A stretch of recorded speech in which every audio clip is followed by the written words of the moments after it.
you are looking for a helping hand, there is one at your arm's end. A very warm welcome to one and all present here. I, Abhishek Bajaj, student of second semester BJMC, welcome you all to the second edition of the world's first 10-day Digital Life International Conference, ICAN4. ICAN4 is organized by DME Media School in collaboration with School of Communication, Creative Arts, Deakin University, Melbourne, Australia.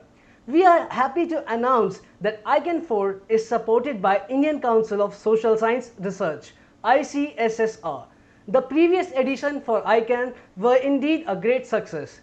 The theme for the first edition was Indian and changing aspects of news. The theme for the second edition was the Indian cinema and the alternative networks. The theme for the third edition was issues of community, agenda, news, hashtag, conference for the change, which was the world's first 10-day Digital Life International Conference. The theme for this year's conference is Information, Communication and Artificial Networks. And the hashtag for the conference is Communication Redefined. There will be 36 live sessions, including 9 technical sessions, 3 workshops, 7 panel discussions, 3 special sessions and 10 masterclasses. All 9 technical sessions are being chaired and co-chaired by women scholars. Representing different states of the country, DME Media School took these tough times of COVID-19 in its stride and sanctioned online mode to conduct this 10-day international online conference, ICAN4. I would also like to extend my gratitude to Spark, the Student Council of DME Media School, for students with positive attitude and resonating communication. Journalism and DME is the official newsletter of DME Media School. This fortnightly publication covers all the major activities happening in and out of the campus. It's a student-centered newsletter carried out entirely by them and under the supervision of faculty members. I would also like to thank our knowledge partners K.R. Mangalam University, Gurugram, Haryana, Adamas University, Kolkata, Makhanlal Chaturvedi National University of Journalism and Mass Communication, Bhopal, Vigyan Prasad Government of India. I would also like to thank our academic partner, Department of Communication and Journalism, Guwahati University, and our international partners, Institute of International Journalism, E.W. Scripps School of Journalism, Ohio University, USA. I would also like to thank the Policy Times as a media partner. For more information, follow us on our social media handles. Links are being shared in the chat box. You can also check our DME TV, the official YouTube channel of DME, where you can find the playlist related to all the sessions, lecture series, film festivals and conference. Now, I would like to request Professor Dr. Amrish Saxena, Dean DME Media School, Director DME Media Studios and Production, Director International Relations, Delhi Metropolitan Education, Noida, to please say a few words. Thank you. Today is the 5th day of this ICANN conference. We have almost come the halfway mark. And the way the things are happening, the sessions, the panel discussions, the master classes, the workshops. So it's a matter of contentment that people are attending the sessions in large numbers or they are getting benefited. And another important aspect of the conference till this time is that all the sessions are of diverse nature. But certainly there are certain such important things which are being reiterated again and again. These are the things which are definitely very important. And if I can refer to these things, like there are more than one sessions on misinformation, fake news and all, and also the way the things have been happening for the last more than a year since the time the COVID-19 has struck, everything has gone online. So the online education has got a boost, and this is also being discussed in more than one session. And also there are a number of papers which are being presented around this, and this session which is being taken now by Professor Ujjwal Chaudhary, who is the Pro Vice-Chancellor of Adamas University. This is also revolving around that, because today is the time of the blended learning. Obviously, online is there and will remain there the way it has penetrated deep into the system. But when the things will normalize, whether this whole online system can work as the government has been thinking to some extent to introduce a policy wherein more emphasis is to be put on online education. But what exactly will be the scenario? And as Professor Chaudhary believes in that there will be a system wherein there will be a blend of the two. So in this session, he will be talking about this blended learning in media and communication. And we all know, we all have been hearing Professor Chaudhary a number of times, and we know the kind of presentations that he makes, and then the clarity that he has. So we all are looking forward that on this issue, this blended learning in media and communication, we will come out with better understanding, with more information, more explanation, and that will help us all, the teachers as well as the students. So that is all from my side in this session. Thank you. Today's session is a masterclass executing blended learning in media and communication by Professor Ujjwal K. Chaudhary. Now, I would like to welcome our guest of the day, Professor Ujjwal K. Chaudhary, Pro Vice-Chancellor, Branding Admissions, CSR and Dean, School of Media, Communication and Fashion, Adamas University, Kolkata. Professor Chaudhary headed an array of renowned organizations and institutes till now. He has worked as a Dean of Media and Design Faculty, Symbiosis International University, Dean of Faculty of Media, Design and Communication of MIT University, Mumbai, Dean School of Media and Pearl Academy, Delhi and Mumbai, a Global University Systems London Group Institute, Dean of DGMC, Devi Prasad Goenka Media College, Mumbai University, Dean of Whistling Woods International School of Communication, Film City, Mumbai, and the Executive Director, ISBNM School of Communication, Kolkata and Pune. Giving his extraordinary contribution to academics, overall education sector, Professor Ujjwal Chaudhary has received several awards and honors in his career. He was won the winner of the Global Leadership in Communication Education in 2015 and the winner of Hall of Fame in Communication Education by Public Relations Council of India in 2012. Professor Ujjwal Chaudhary was also the winner of Golden Triangle Award of Global Forum of Public Relations.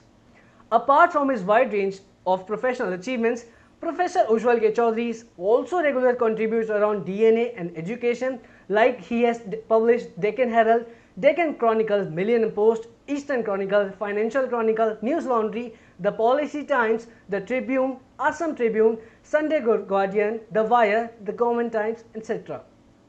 He addressed a session at UN Human Rights Commission, Geneva on issues connected to human rights violation of people affected by leprosy, even after their cure. He was also a part of few sessions on social stigma connected to communicable disease organized by World Health Organizations. And we would be glad to have a meaningful session ahead from him. Now, I hand over the forum to Professor Ujjwal K. Chaudhary. Over to you, sir. Thank you. Thank you, young man. You almost reminded me of the last 30 years of journey, moment by moment, year by year. Thank you for that. And it's a little embarrassing, actually, to listen to such a long introduction, but then that's the DME style, and we have to accept it, a very unique signature style of DME. I'm really happy on my own behalf and on behalf of the university to be partnering with a 10 days long virtual conference, and second time in a row, where every technical session is moderated, judged, and presided by women scholars. That's a great tribute to the extraordinary contribution that the women professors are making in this country. In fact, in media and communication, perhaps majority of the professors are women. So from Kashmir to Kanyakumari, from Northeast to Gujarat, Dr. Saxena has found out several leading women scholars whom he has brought to moderate, judge, and evaluate every technical session. I'm really, really proud to see this. This is a very significant thought. I'm also happy just now I got, when you were introducing me, or WhatsApp from my colleague, Dr. Sunayan Bhattacharjee, that his paper was adjudged the best paper yesterday in the technical session. I'm really proud for that as well. I also appreciate DME to bring home the talent and skills and confidence of these young scholars like Abhishek, like Khushi, and everyone else who are anchoring every day in and day out from morning till evening. It's fabulous. It's fabulous. And in the process, you don't know what level of confidence, even in these 3 minutes or 4 minutes of talk, you are preparing and the level of confidence is increasing. What you now achieve virtually, you will achieve physically tomorrow, face to face as well. This is actually learning by doing, learning in practice. It's not enough only to have scholars come and speak, professionals come and speak. It's far more important for the learners to come and speak, because they are the future of media and media education, the profession and the education both. Thank you very much. I will come to the topic. As has been well introduced by Dr. Saxena, the Honorable Dean of DME Academy, that today's focus is on mentoring and learning in a blended world with focus on media and communication and entertainment. That is the domain on which all the 93 of us who are just now were just now here, and it's also live on Facebook. So all of us are actually interested in this domain, media, communication, and entertainment. So we'll take up that. I will try to show a few short films as well as we go ahead. But what is very important here, that the discussion on blended education is not unique to media. Today, it will be a reality tomorrow, from kindergarten to PG, all levels of education, from STEM to non-STEM, all specializations in higher education, from vocational to theoretical, all patterns of education or domains would require some form of blended education going ahead. Please be sure we are not going back to 2019 situation. 20 and 21 have made a paradigmatic change in the field of education, and we are moving to a completely different scenario going ahead. And the UGC will bear what I am trying to say through their latest instructions that we know. 40% of the syllabus can be delivered online. It has already been told by the UGC. All the universities can deliver 40% of the course online even after the campus is open. Please understand, for students also it's true, and for the mentors, the learners and the mentors both have to note that 40 is almost half of the course, half of the engagement will be online. And the second point, some 36-page or 38-page note has been circulated by UGC to all the 972 universities of the country that education has to be blended going ahead, which also means that we may not have 5 or 6 days classrooms for a single batch ever again for a very, very long time. We may have 3 days classes, 2 days classes, depending on which level. For the younger children, it could be 2 days classes. For the university, it could be 3 days classes. That means for the remaining 3 or 4 days, one is studying online. And even on those 3 days, whatever we do in the class also goes online.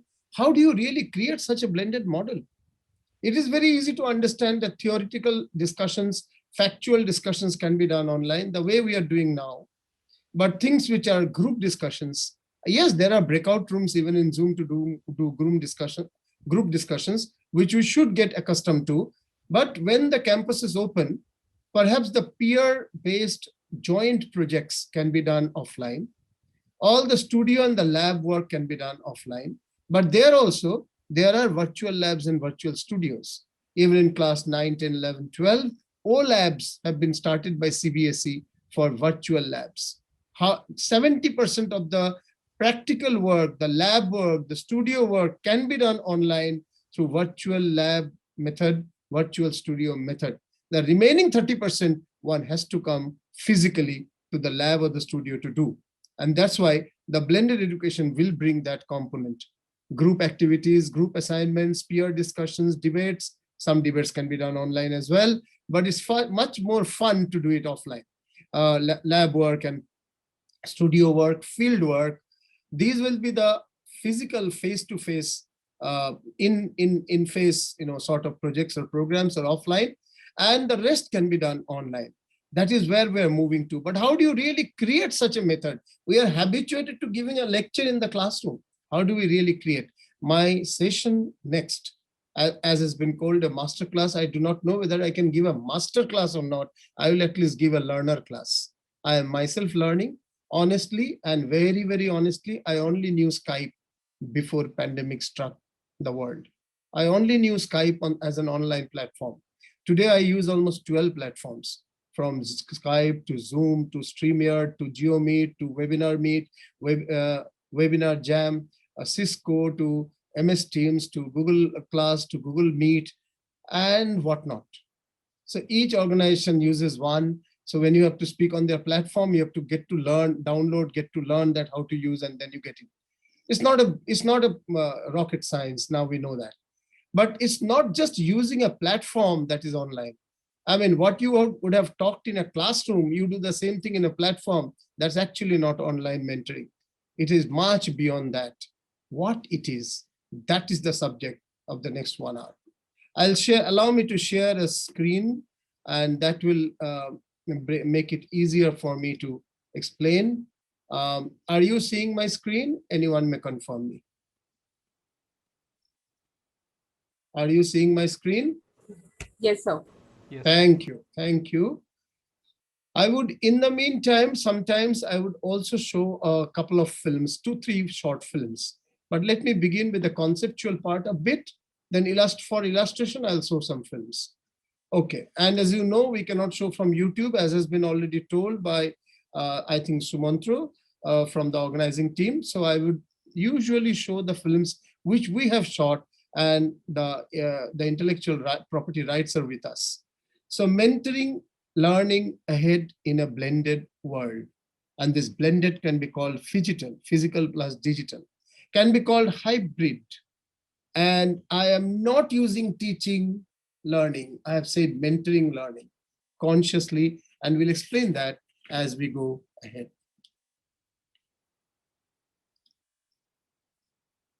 So the concept that we were so far accustomed to at the dawn of this millennium, this century, is the concept of teacher, who is a sage on the stage, who speaks the last word on syllabus and evaluation, who introduces a topic in the class first time, even before the students know anything about it, and he interprets it.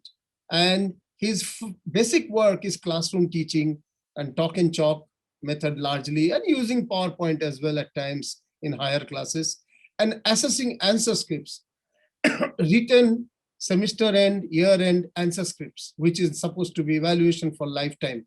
And he is focused on a structured syllabus. He or she is focused on a structured syllabus given by the university or the board, depending on the level. This is what we knew as teachers. This is what we know as teachers. This is what shall die as teachers, because this is not the model that will remain post-pandemic.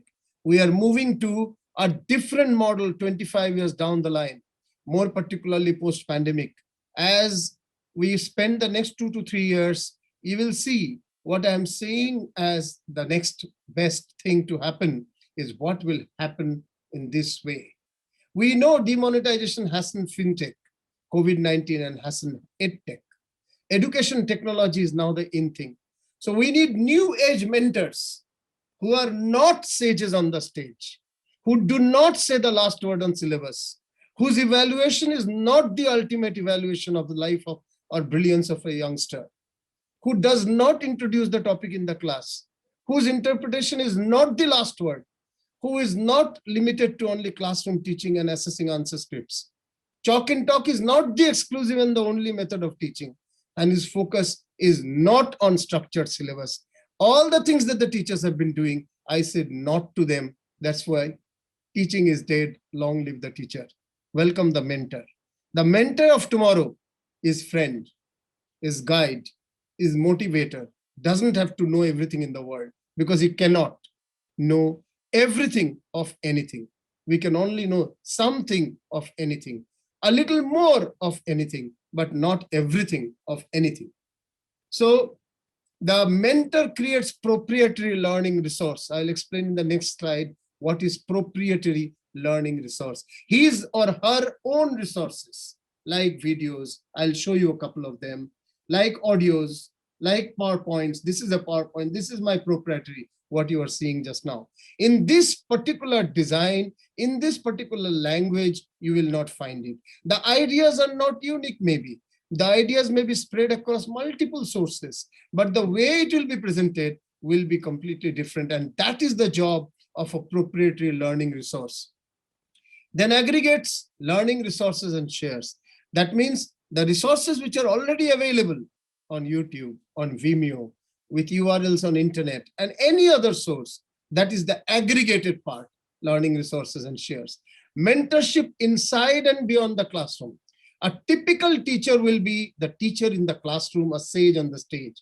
But a mentor is a friend, guide, motivator inside and beyond the classroom. And a mentor must be adept in multiple evaluation system, not only correcting answer scripts at the end of the semester. What is this multiple evaluation? A slide will come, the details will come as we go ahead. The mentor begins with a structured syllabus given by the university, by the board, but very quickly moves on to the organic. Organic is dependent on individual learners' attitude and interest. So if there are 10 topics in the paper, in the course, that is the structured syllabus. But those 10 topics may have deeper concepts, insights, and examples and cases, which may not be required in that particular batch for the common learning. That what is deeper is organic. And that the mentor has to mention, because some of the learners would be interested in that deeper content, and they would be interested in the deeper content only for their life use, not for the exam use, only for their application, especially for their application, either out of interest or out of deeper knowledge, seeking deeper knowledge, they will get into that. So tomorrow's mentor, unlike the teacher of the past, will begin with a structured syllabus, no doubt, but also move to organic learning. And the mentor of tomorrow will have to be ed-tech, education technology savvy, com-tech, communication technology like shooting, editing, making graphics savvy. And he has to be a new age mentor, therefore. High on emotional intelligence. Just now, I cannot see you. I am only seeing a laptop. How do I connect to you? Unless I understand what you are thinking and feeling, unless I reciprocate to the possible thinking and feeling that you have, unless I look into your eyes on the screen, unless I take your comments and observations and questions at the end, unless I really build a bridge. So a new age mentor has to know, it was easy to do all these things when face-to-face, has to know how to do this face-to-face, inside and beyond the class, and also through the virtual medium. How to create a human touch without the touch. How do I connect to my friend, Dr. Saxena, without meeting him months after months, days or weeks after weeks? How do I communicate to this, the bunch of 100 people who are just now here, whom I am not seeing, and maybe a good number of them I have never met in life? This is the big challenge of the mentorship of tomorrow. How do you maintain emotional intelligence, human touch, face-to-face and from a distance? So therefore, the conclusion here, teachers, goodbye. Mentors, very much welcome. Similarly, students, goodbye. Sorry. Learners, very much welcome. The students of 2000 study in the classroom and from the teachers. Study from books, teachers, and search at times on the internet. Study for exams, marks, grades, degrees, and limited to structured syllabus.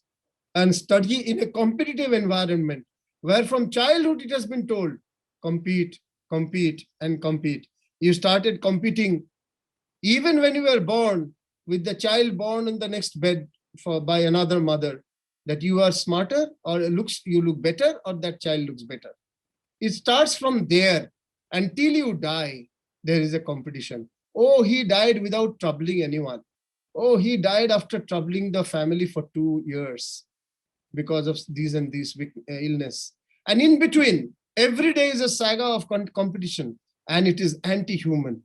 Let me honestly and very straightforwardly tell you, Competition is a decadent concept, is a value of a decadent capitalist society of the 20th century. 21st century is for collaboration. 21st century, particularly post-pandemic, has shown you need to collaborate with any and everyone from bottom till top. Just now, when the society is under lockdown in many parts of the country and was in lockdown for the larger part of the last 2 years, it is the people on the streets, the most ordinary people, who have kept our homes running, who have kept the hospitals running, who have kept the roads clean, who have got the vegetables that we need to survive, the food that we need to survive, the medicines that we need. So therefore, please understand, we are moving to a new society, and we need to consciously move there from competition to collaboration. So students of the last pattern that we know, they studied in classroom from teachers, searched internet, studied for exams and marks, limited to structured syllabus, and was always believing in competition. Today, the learners ahead in the post-pandemic blended world shall study in the classroom, surely. From mentors, surely. Very important, from peers, from one another. What stopped you learning from one another earlier? Because your culture of competition was ingrained, internalized in your mind and heart by your parents, by your teachers, by the society, by the literature, and by the system that you are born into. And now you have to move into a system where you must consciously, because the society will tell you otherwise, you must consciously stand up and say no to competition and yes to collaboration. So peer learning, learning from one another, is the best form that you can now have, along with the other forms that you already know. Study outside the classroom, not only inside, but outside. So today, when you are having this series of virtual programs, what a fabulous learning you are having. Difference between masterclass and a workshop, difference between a workshop and a panel discussion, and a plenary session, and a technical session. You are learning how to make the sound better, how to make the frame better, how to use short videos to tell the story in 1 minute before the whole session starts. This is study outside classroom virtually. It can be study outside classroom physically also, coming in the coming times. From internet, from experiences. You are building experiences, my friends.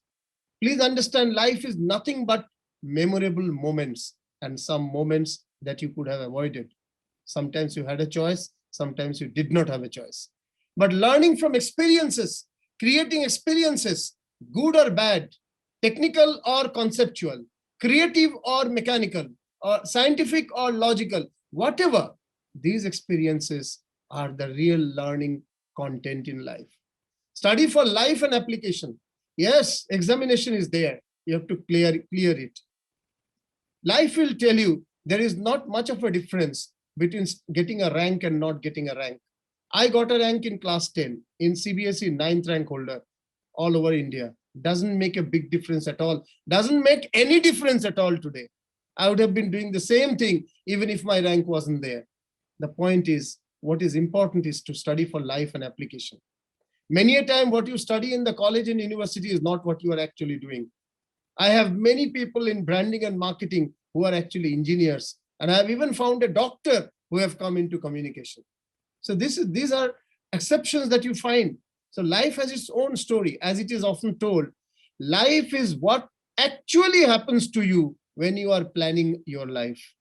The plan, you may go close to it, but what actually happens is life.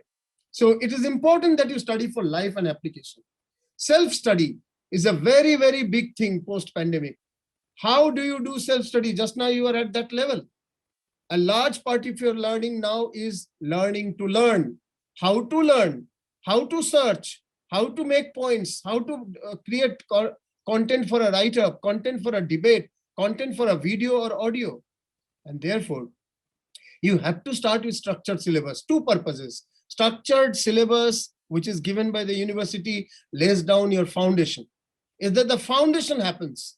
But then, and that's what the mentors must remember, who amongst us are teachers must remember, because now teacher has to become a mentor. That structured syllabus is not the world of education, is the beginning of education. is the foundation of education. It must actually lead to organic learning goals. A learner may be interested in photography, and the other learner may be interested in, let's say, media literacy issues. Someone else interested in advertising. So we must understand, while all the three have to study some basic course, the common topics in the syllabus, each one would actually focus deeper into other areas. And that other areas must be also introduced by the mentors. The teachers did not do that.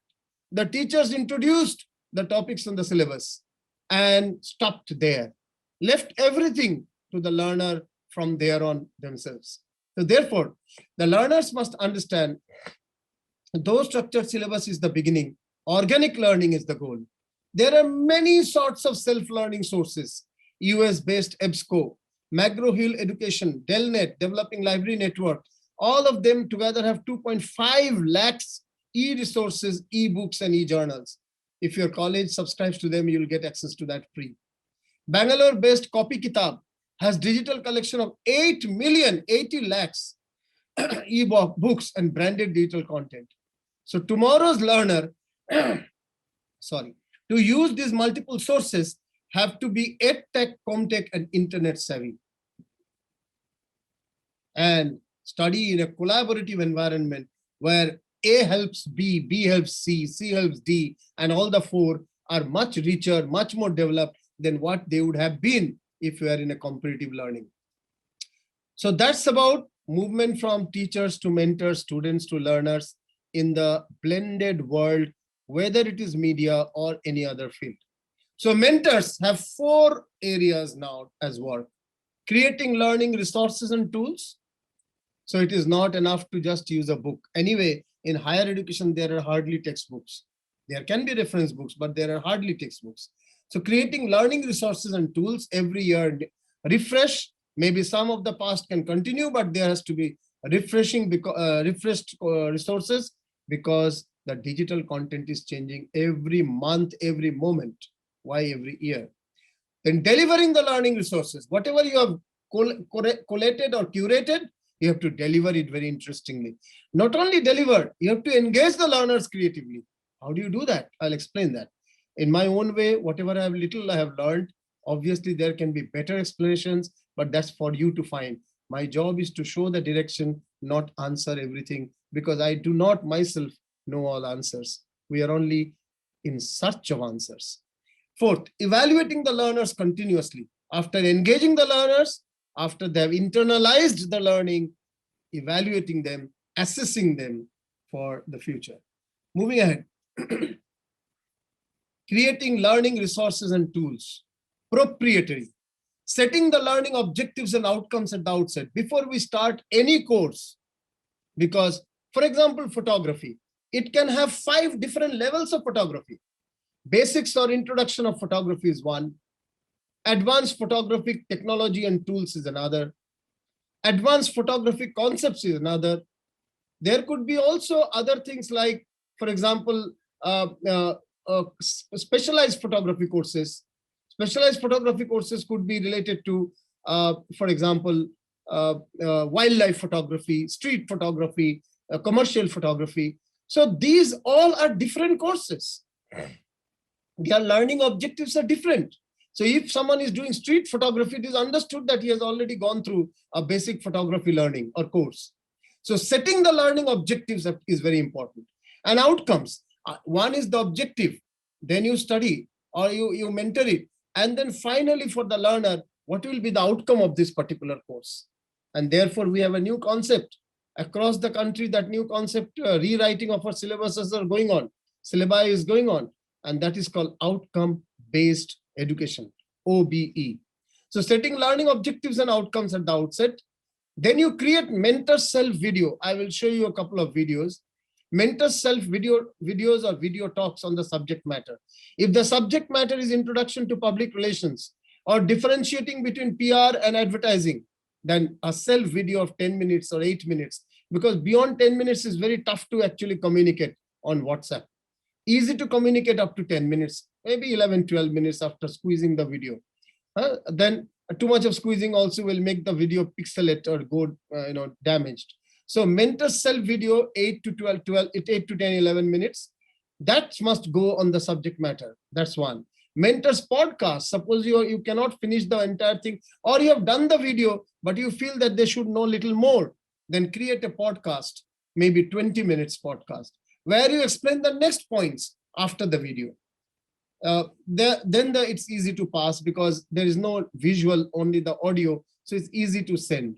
Mentors case studies. You must have written a case study on, let's say, a public relations case study, campaign case study, whatever is the subject, a case study. Then mentors case study. Mentor slide presentation, like this presentation, what I am doing. This is a slide presentation. Mentors personalized lab studio learning content. Suppose how to use a particular machine, how to use a particular software. If you have created a content on that, then that is your personalized lab or studio learning content. Mentors, now up to this, the first 5, 6 are easy, simple ones. Then you go to the next level. Why do you need the simple ones at the beginning? Because they deal with the structured syllabus. They deal with the basic learning, which every learner must learn. But then some learners want more details, want deeper. So if the mentor has got written chapters, books, or articles on that topic, please share. If infographics designed by the mentor, you can express a complex thing in a small chart, in a graphics, in a diagram. So if you have that, one, you can collect from whatever is available on online or in the internet, one you can develop. So I am talking of the proprietary here that you can develop yourself. Mentors' own online courses, your own online courses which you have developed. Like I am developing an online course on integrated marketing communication with multiple 6, 7 films in that, 2, 3 PowerPoints and all that. So I'll show you the first film of that also here. So mentors diverse micro-learning content, small stories, small anecdotes. Everyone has in life some. Ambarish sir was in television industry earlier. So he must have some stories in life. If someone has worked as a researcher somewhere, if someone has worked in an advertising or a PR agency, we'll have some stories to share. So you can even learn the stories yourself from many sources and restructure, reuse it. Mentors diverse micro-learning content and building learner-mentor network and platform. One network, when you talk on Zoom or MS Teams or Google Meet with the learners, that's one network. The other network you can build, now that is a synchronous network. When you talk on Zoom, just now 98 or 97 of you are here, this is Zoom, this is synchronous. That means all of us are together at the same time, listening and learning the same thing. So that's synchronous, but there can be asynchronous. That means you create a Facebook closed group of 70 students and 5 mentors, 70 learners and 5 mentors. These 75 people, whatever they are learning, whatever they are discussing synchronously, before the discussion or after the discussion, newer additional things, they can share their links or whatever can be shared on the WhatsApp group. There is WhatsApp group also, and there can be a Facebook group also, closed group.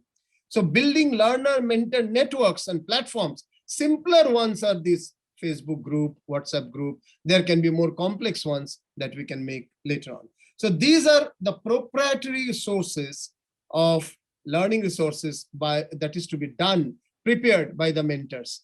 And from the easiest thing to the toughest thing, we continue accordingly. I will also bring the other learning resources that you can do before I'll show you a couple of films. This is the curated learning resources. That is learning resources which you don't make yourself, but you gather from open sources. YouTube films, podcast links, Vimeo video, URLs of sites, analysis, case studies, PDFs of chapters and cases, chapters which are already published. These are all secondary content. The first content proprietary was primary content, your own content. Just like this PowerPoint is my own content. So PDFs and chapters and cases. Slide share presentations, which are already there in the internet. Text and reference books. Text is hardly there, but reference books are common. Journal articles and chapters. Again, going a little tougher, little higher. Journal articles and chapters. Related to that topic, the topic can be integrated marketing communication, can be broadcast journalism, can be media literacy, whatever is the theme. charts, infographics, and even humor content. There are humor connected to advertising, in public relations, in journalism. Can you collect those humor? Can you make a repository of humor and use it in every class, one or two? And more so if it is online class, even offline also, you can say that. There are many such, uh, fun elements that you can see online. You can collect that and put. Massive open online courses, MOOCs, like Swayam, like Naptel. These are free open online courses. All that you have to go there and get it. And then there are paid online courses like Coursera. We have been doing Coursera for ourselves and for our learners as well. And LinkedIn Learning, that's also a paid one. Procure 3D content, three-dimensional content, augmented reality content. We are sitting in a classroom, but the video, the video takes us to a different time and place, and it adds to the reality around to build a new reality. It's not just virtual, it adds the existing reality to a new reality, augmented reality. Simulations. Suppose you have to do a branding of a bike that can travel on water and on ground, both. What brand name would you give? What slogan would you give? How you will prepare the radio jingle? On what basis? How would you come to its positioning? Now that's a simulated content. That means a content which is begins with suppose, an idea that is discussed more at the idea level. Simulations content. Aggregated diverse micro-learning content. That means whatever you collect from different sources, micro-learning. E-books of National Digital Library through InflibNet. Our library also here in the university has InflibNet. I'm sure it is there in most of your libraries. The South Asian Archive or the World e-book Library. These are some of the sources from which you can curate learning. So depending on the topic, what you can create. For example, the proprietary course creation. I'll show you some video to show how proprietary videos can be. That means your own video can be created. How it can be done, I'll show you that just now. And I will also tell you that audio. How can you create audio? For example, you have shown a 10 minutes introduction to broadcast journalism. How broadcast is different from print or internet. And then you have gone into showing an audio. That is the podcast. So how do you really do that? How we can create multiple learning resources on the same topic? So I will show you a video on mobile journalism, how it can be used as the introduction, the first video in the learning of mobile journalism. I'll show you that just now. Allow me to stop share of this particular and share a video as we go ahead. Just a minute. Now you see this particular video for the next 7-8 minutes. Hello, this is Professor Ujjwal Chaudhary, the Pro-Vice-Chancellor of Kolkata-based Adamas University of India and the Dean of its School of Media, Communication and Fashion. Earlier, I've also worked as the Dean of Media of Symbiosis and Amity Universities, Whistling Woods International and Pearl Academy, before joining as Pro-Vice-Chancellor at Adamas University. Today, we are speaking about mobile journalism. But before I get into that, I must tell, once upon a time, the television was the challenger to the print medium because stories were broken on TV first, any time of the day, and later on were detailed further on the newspaper next day. But now, post-2020, post-pandemic, and as we go ahead, it is the web which will break news. It has already started even before the pandemic, but it's far stronger today in these pandemic times. It will be the web now going ahead, which will break stories, and television will follow, and print will be wondering what to add because almost everything has been told by the next day morning, unless there is some research-based, deeper insights brought forth. So the challenge of the web is to tell it faster. The challenge of the television is to dimensions. And the challenge of the print is to find new insights.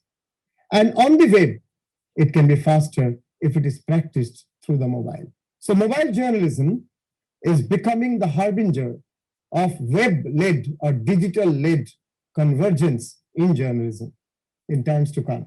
And this mobile journalism is being fronted by the coming in of the smartphone. The smartphone is perhaps the biggest breakthrough in this century, in the 21st century. Because today, it is not only personalized, it is net-driven, it is becoming cheaper, it is becoming wider in usage. Just in India, 830 million of smartphones are there in use. Even considering that many would be having 2 or 3 even, there will be at least 600 million people in this country, India, who would be having smartphones.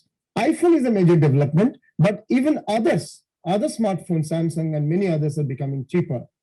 And the capacity of battery, internet power, internet capacity, internet becoming cheaper, apps, memory, higher memory, these are empowering the smartphone and actually creating the world of mobile journalism. So what in one line would be mobile journalism? Identifying, recording, editing, and producing news on the smartphone. In the simplest manner, that's mobile journalism.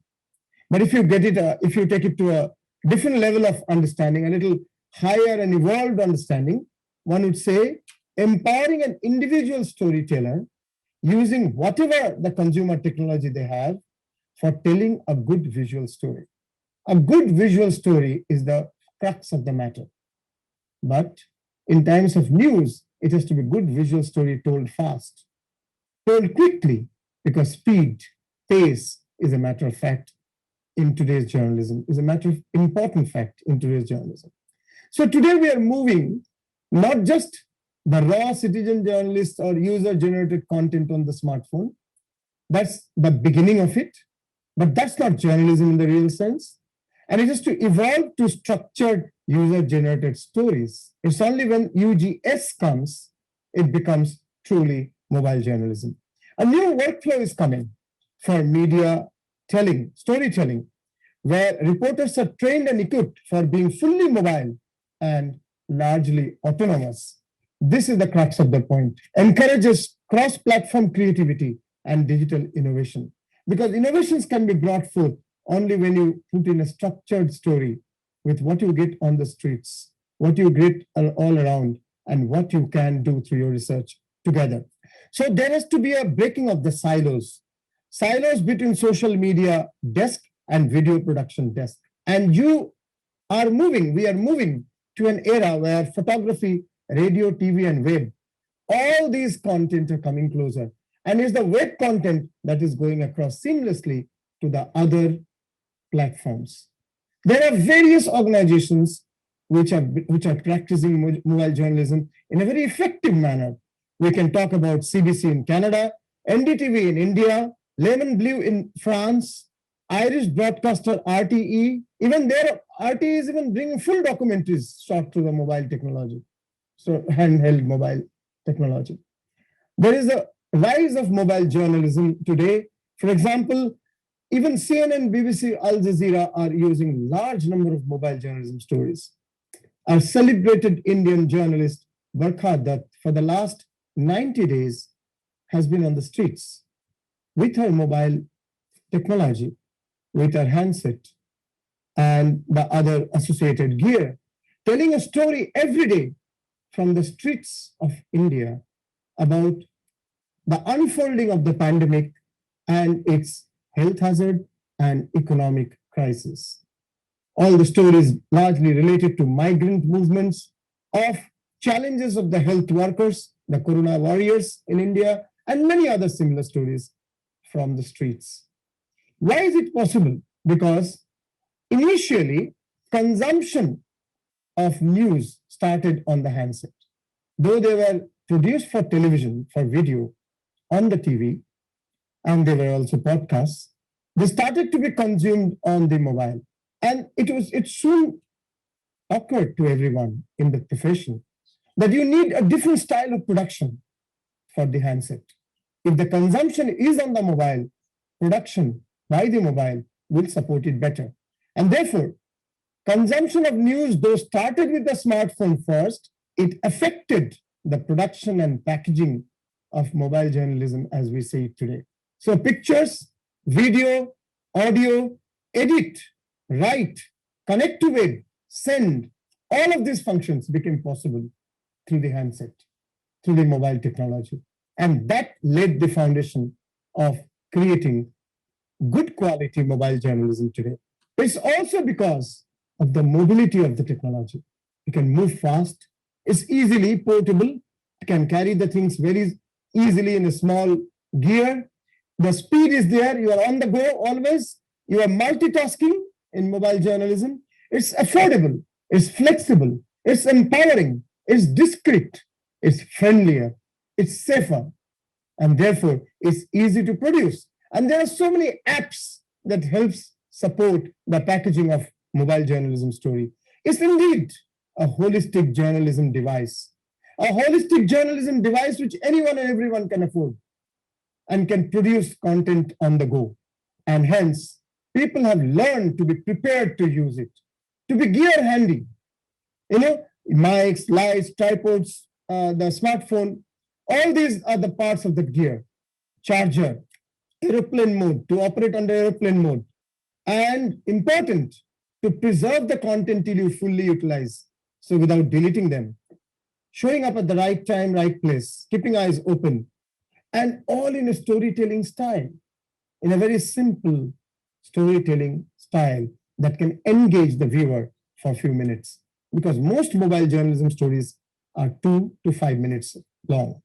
Yes, some can be longer. And there are documentaries as well, as I have been talking about the Irish broadcaster RTE, bringing full documentaries on the mobile. It's important that there are challenges as well. And these challenges can be connected to working alone. Most mobile journalists work on their own, alone.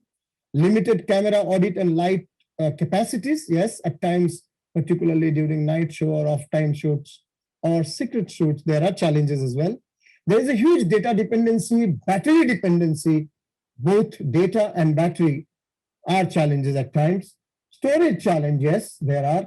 But then there are new applications coming up, very professional applications coming up, starting from very simple one like ProShoot to higher one like Filmic Pro, Open Camera, KineMaster, or Hindenburg Field Recorder, Audio Recorder, which we all have, and the social apps, which are using these stories in a big way. In YouTube, we find, but in Twitter and in Periscope in a big way. India is waking up to mobile journalism as a field, as a practice in journalism, and as also a part of education.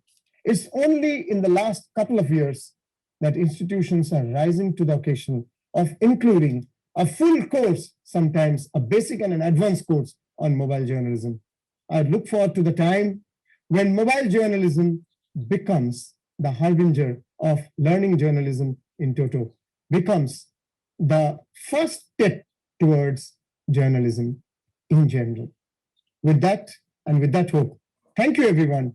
This can be the first video that can be given to anyone who is learning the course on mobile journalism. And then we can follow it up with podcast, with other content from open sources. So this is my proprietary content. I can bring open source other content. And then we can go into physical meeting and actually practicing. But this must be learned well online first, the concepts and the terms. I'll show you one more example from advertising and branding background and of another person, Professor Subhrajit Datta. Just watch the second part, which is a shorter video, and you just have a look at that. Do you know why so many street side fast food shops are painted in yellow? Can typography change our mood? Hello, everyone. I am Subhrajit Datta, an associate professor with Adamas University, Kolkata, welcoming you to my brand new series on public relations, corporate communications, and role of communications in persuasion. Today's topic is brand identity and how crucial it is for a business, particularly post-COVID-19. Let's get started. What is brand identity? Look at me. This jacket and the shirt of mine that you see on the screen say something. Now think, I'm wearing an ethnic wear. Are you thinking the same about me? Just by the change of a dress, audience expectations can alter. Same like brands. Elements like color, design, logo, language used in online and offline advertisements create an identity for a particular brand which distinguishes it from another brand. Can behavior create an identity? Surely. Can you remember how recently your expectation that got built due to an amazingly creative advertising got dashed due to the behavior that you found terrible of the customer service executive? And all this for what? In a way to reserve a place inside your head so that you think or notice a brand. There is a term for it called brand salience. Think of Coke or Pepsi. Whenever you are looking at a black carbonated cold drink to quench your thirst in a sunny summer day, automatically the proverbial red or the blue flash comes in your mind and you pick up the bottle from the shelves. Big brands enjoy bigger brand salience. Smaller one has lesser, marginal, or none at all. Without Coke or Pepsi adopting their respective brand identities, how will you think of that red or the blue or that font or that logo? Brand identity is crucial, as we can see. Let's talk more on how brand identity works. Think you run a local bakery for half a century now. A mom and pop brick and mortar setup selling delicious cakes at a reasonable rate. And you are doing just fine. People love your cake, particularly the older generation, with many of them having their first taste of love shared over the amazingly soft and creamy chocolate and pistachio layered cake that has always been your specialty. Then came COVID-19, the dreaded pandemic that hit the world. Enforcement authorities announced lockdown and shut all shops, including yours. You suddenly felt your business had come to an end. Then one of your friends called you and said, "Hey, why don't you go online?" And you are online now. Do you wish to reinvent yourself and give it a new brand identity as an agile organization that responded to the crisis promptly? Or you would like to be known as a fuddy-duddy organization who has now been forced to adapt? Your new clients may largely belong to I generation, as many in your older set of customers may lack the ability to browse the internet and order your stuff. What you need is reinvention. Recently, one of the inventors of COVID-19 vaccines, the pharmaceutical biggie Pfizer, has reinvented its brand image. The blue pill-shaped logo that we identify the company for almost 70 years now has been replaced by the new double helix. Called the ribbon helix with light and dark blue lines, the new logo reminds us the gene-based technology that has now been used by Pfizer for development of COVID-19 vaccine. Corporate identity as a strategic option can signal a new way for the company or a cardinal shift in its orientation. To our discussion, I'll show some couple of films more again later on. So what did you get? For example, this brand identity film of 6 minutes is the first thing that you can tell the learners as a mentor about brand identity. Then there was a case study, Pfizer. He did it in 1 minute. Now you can actually get an open source full document on Pfizer's logo change, and that can be shared as a case study. Similarly, tomorrow, people can do case studies of others. Like, for example, there can be case studies for how the UTI Bank evolved into Axis Bank, and the logo change, the name change, the slogan change, everything. How, for example, State Bank of India's very famous campaign, banker for every Indian was brought in. Now these case studies are required. Fuddy-duddy lectures on advertising don't attract the learners anymore. So you need to really go into real life cases, and therefore a video first, an audio next, a case study next, your own proprietary and also aggregated from the other sources. That was what was required. I'll go back to my PowerPoint presentation to finish the remaining part. Just a minute, let me get back. Yes, I believe you are able to get it now. Yes. So we were having the discussion where we talked about, just a minute. I need to make full screen. So this is what we were talking. So first you do your own proprietary. I showed you 2 proprietary videos that similarly audio, case study, slide shares and all that. And then you can do aggregated from other sources, from YouTube, from slide share presentations and all. And then bring them all and arrange them, this content in increasing order of difficulty. The easiest thing at the top, then a little tough one, then a little tough one. You arrange it in the increasing order of difficulty. The idea is that a learner should start from the beginning with the easiest one, can go up to 4 or 5 content that you have shared and may stop there. That's fine. He or she has already understood the basics of the subject. That is good. But then you'll have to also go to the tougher ones. The tougher ones, because then the organic learning will happen. The student who wants to know it in depth can go there. So arrange all content in increasing order of difficulty, creating interest level through use of content to read. What I'm showing you is content to read and also listen. If you are only listening, that is podcast or audio. If you are watching, that is what you were doing just now, 2 short videos you were watching. So create all types of content because people like multiple types of content. Our 5 sensory organs react differently to each type. Only reading does not interest the learner anymore. And only viewing sometimes will lack the depth. Only listening will also have its visual impact not given or gone. So therefore you have to mix text, video, audio, and the blend of all. So using learning management system to deliver the content to the learners, software for creating, distributing, and managing educational content. I am sure you are getting this learning management system in place there. In our case, we have used Canvas at Adamas. Earlier, we used to use TCS Iron, now Canvas. Canvas is a global major LMS. Then there is, I was in Pearl Academy and we used to use Blackboard. Then there is Collaborate. That's another learning management system.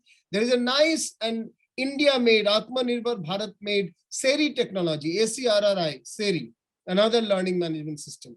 So the bottom line is use a learning management system by which you can share all the content with the learners. Now, simply sharing can be done even in the Google Classroom, even by WhatsApp. But then WhatsApp has a limitation of size, how much you can share. It can be done even by email, group email as well. These are the cheaper ones of sharing. But if you have to interact after sharing, it is good to use a proper learning management system. Whatever it is, depending on the funds of the institute, there can be different systems to deliver. But please deliver the content before you take the asynchronous class. Deliver flipped classroom approach to digital asynchronous learning a week or more in advance, at least 7 or 10 days ahead.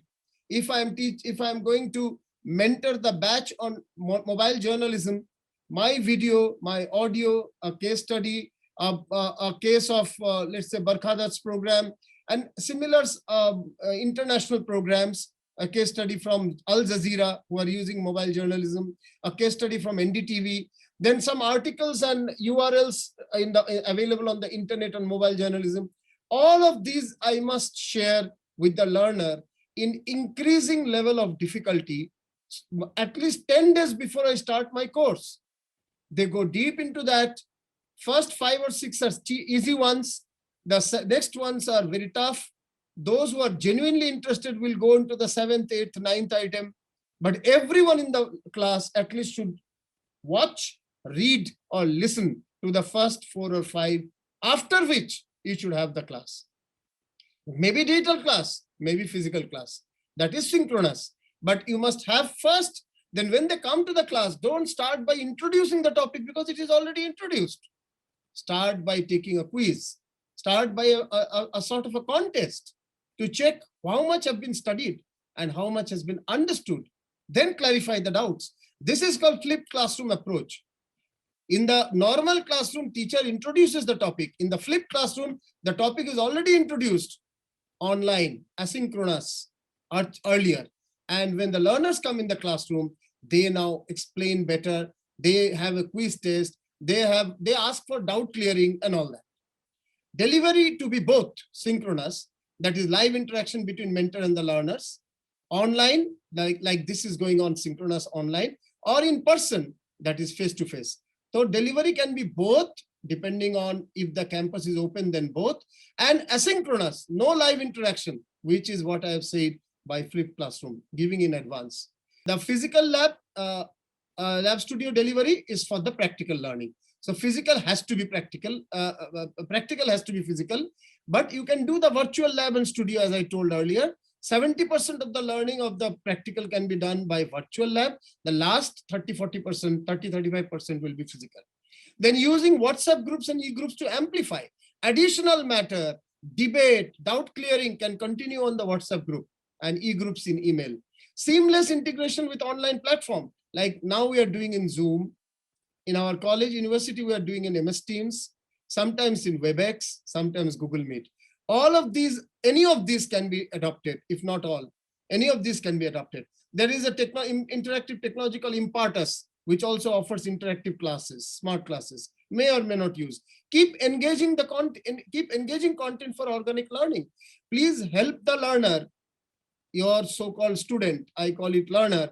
Please help the learner to go deeper into some subject that they want to. So keep on sharing organic matter after the class is taken synchronous.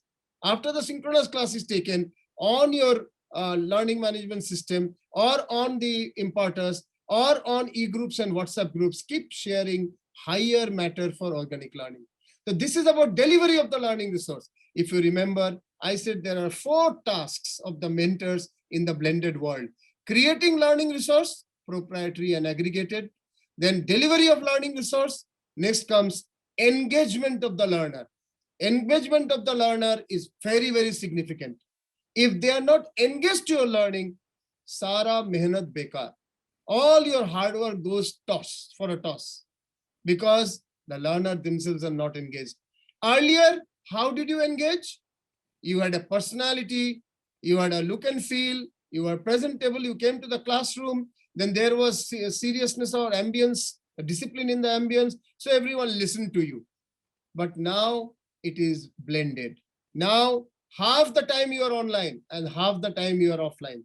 So how do you really blend, create interest, a blended interest for engaging? Now, these are some examples. Integrate social networking. So far you thought FB, Instagram, LinkedIn are all bullshit, are all useless. The students waste their time on that. Now make better use of it. In FB, you can create your own batch closed group.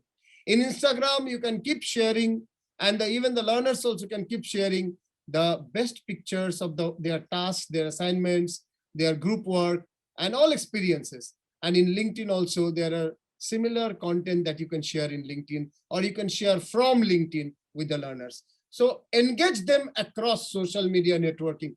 They won't consider it as an education. They will consider it fun. And in the process, you have already communicated. Then Google Forms, opinion surveys during and beyond the classroom. There are Google Forms. Even in this program, at the end of the program, there will be a Google form on feedback. Similarly, take feedback in the class. Take opinion surveys within and beyond the class. Poll and quiz within and beyond the class. That is during the synchronous session, as the session is running, you take a poll or conduct a quiz of 10 minutes, 5 minutes, or you can do it beyond the classroom through the LMS. Debates and discussions, physical or digital. In blended also you can do, blended mode, that is, you can do the debate and discussion digitally and you can do physically. I'll request everyone to keep asking questions in the chat box. I'll take it immediately when this presentation is over. Online breakout sessions. You can have breakout sessions online and make people debate, or you can have offline peer group tasks. That means you can give a common assignment to a group offline in the campus, on the campus, when the campus is open. So both should be comfortable. This is not kal campus khul gaya to hum online mein discuss nahi karenge. Not that, because you cannot do that. Already the UGC has asked for 40% online, and blended is the way to go. You cannot be getting all the students for all the days. One particular batch, like say undergraduate semester 1 and undergraduate semester 3 and semester 5, you get them on 3 days, and the other 3 semesters you get them on other 3 days. It will happen like that, and therefore there has to be online discussions and offline face-to-face discussion both.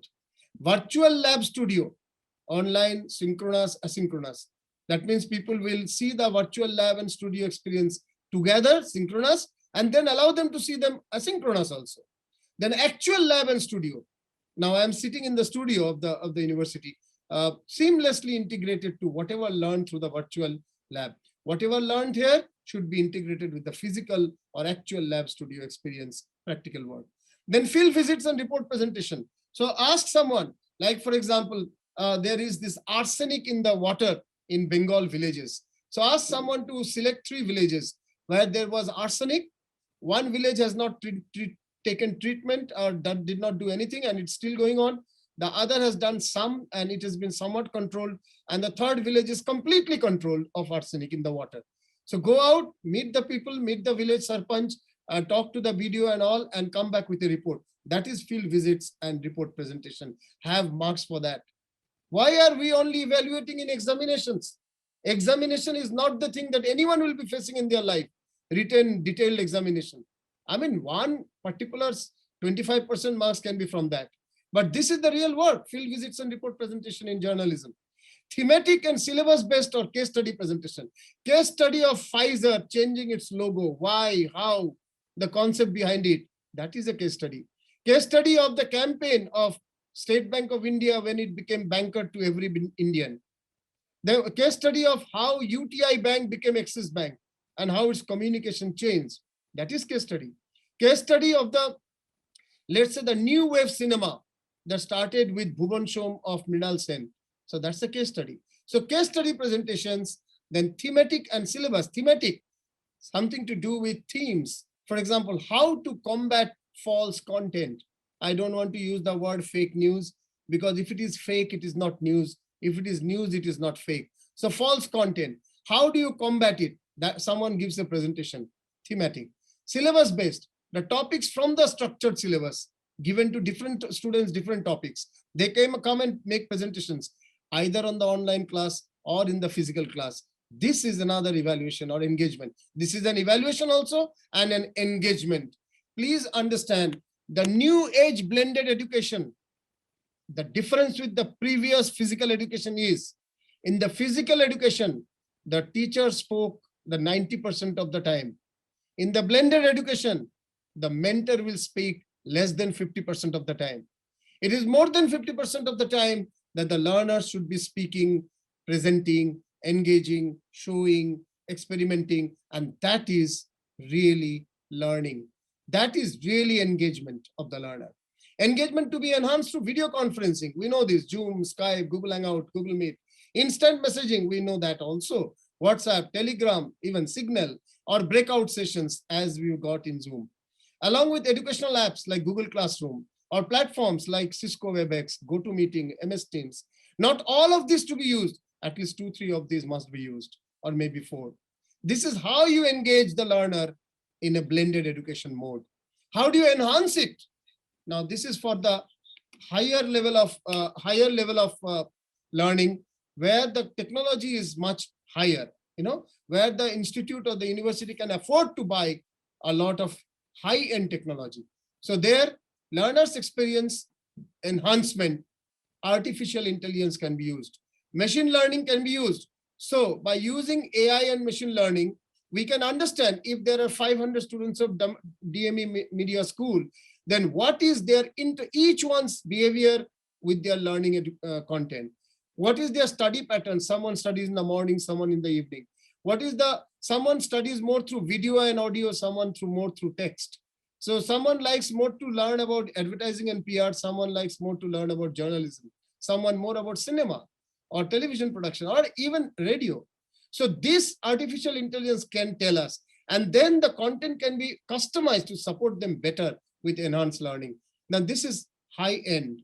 Personalizing the learning experience through using smart books like those of Tata McGraw-Hill and Pearson. There are smart books, interactive books, books online. AI bots, artificial intelligence bots can actually track the academic performance, proctor the exams. Proctor the exams means they monitor the exams from a distance, suggest electives and specialization, and even track attendance. Now, these are advanced technologies. Analytics, AI and ML, or augmented and virtual reality to help track the learner's engagement with the study material. All of this can be done, and please understand, the Harvards of the world have started doing all this.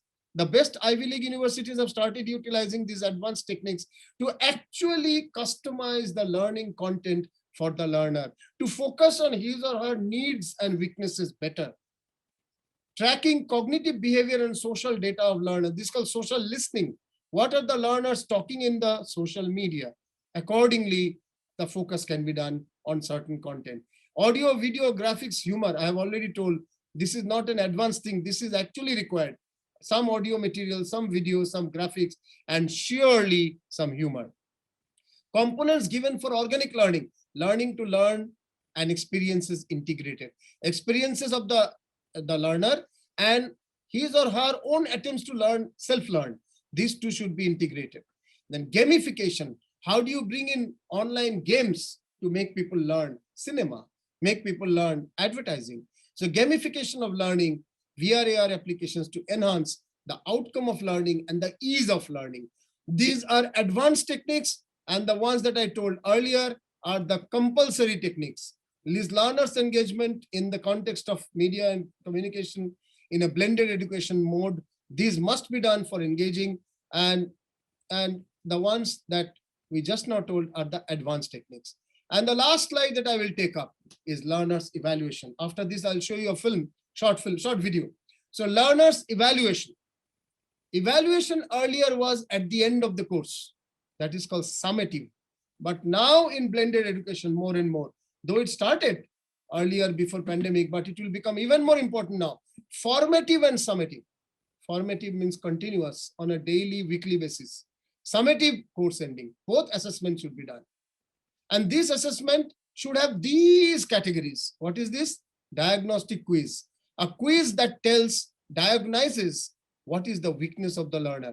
So this quiz also should be 10% maybe of the evaluation, 5% of the evaluation. Then flexible online learning, open book.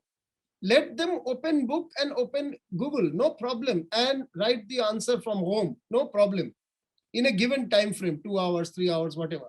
Because your questions are non-Googleable. The non-Googleable innovative questioning, this is the problem.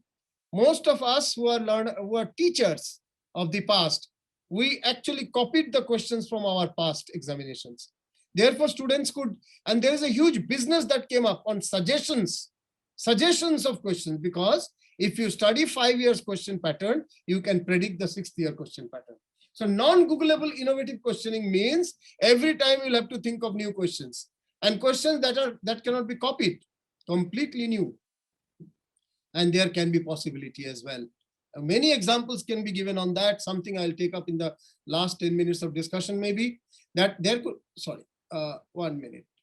So there could be non-Googleable questions for open book exam, applied exam, analytical exam, and there could be proctored online exam. That means you are giving the exam with your camera on and you are being watched by your teacher, by your mentor, by your examiner from the campus or from any other place. So proctored online exam, even software can proctor you. If the mentor is not physically present, a software will tell how many times you opened the book, how many times you have actually seen Google. Everything the software can tell. There's a proctoring software as well. Proctored online exams, physical or software based. Field-based assignment and report. I just gave example, I just gave example to to the field-based example assignment of arsenic in water in the Bengal villages, study on that.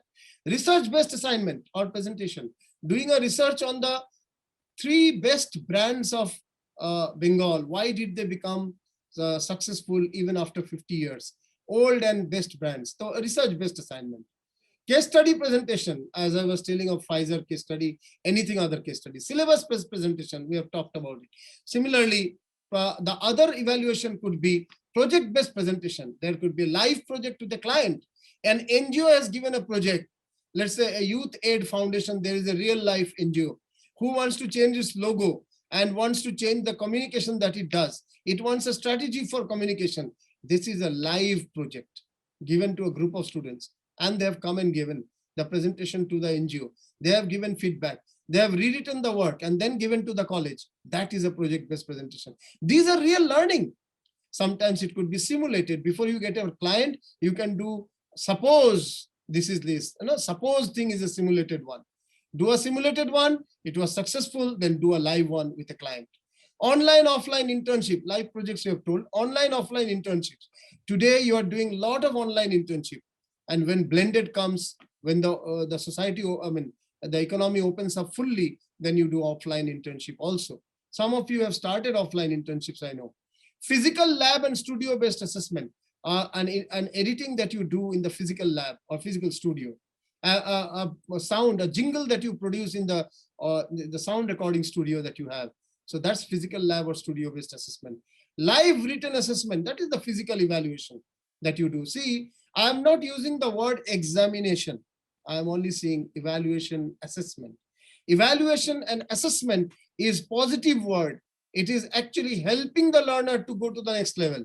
Examination is very much like a policeman's job, investigation, examination. These are not so positive words.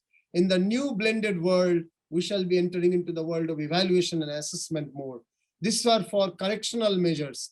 For corrective measures, like today, jails and prisons are increasingly being called correctional homes, where a person is sent to correct their behavior or their nature. So these are for correctional matter, evaluation, assessment, and not for examination or investigation.